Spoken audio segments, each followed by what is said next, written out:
हो तो कैसे मनाए, राजा हो तो कैसे मनाए, कैसे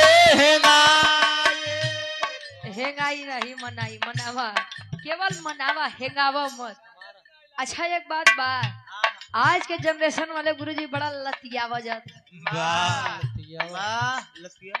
काहे से कि पहले न मेहरारू के छूट यहाँ तक दे दी हो तो मेहरारू आ उलात समय लखा जर्सी गाय है का कुल तोहे देश। अरे रतिया में हमरे ना लागयो गाय हो, राजा हो का हो। अरे जिया देखिए, ये दुल्हा दुल्हन के बात नहीं बा, आत्मा रूपी दुल्हन और परमात्मा रूपी दुल्हा का वर्णन बा। हिया केतनो दाढ़ी मोछा रखबा, केतनो बरियार मोछा रखबा, हुआ खातिर सबको दुल्हने यहाँ दुल्ही सबका पिया एक, कवन वाली पिया 75 वाली तो सब 75 120 में रहबे करबा।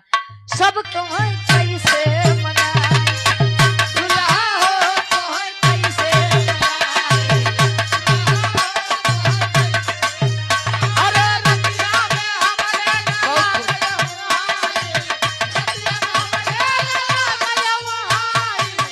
दुल्हा हो तो कैसे मनाए, राजा हो तो कैसे मनाए,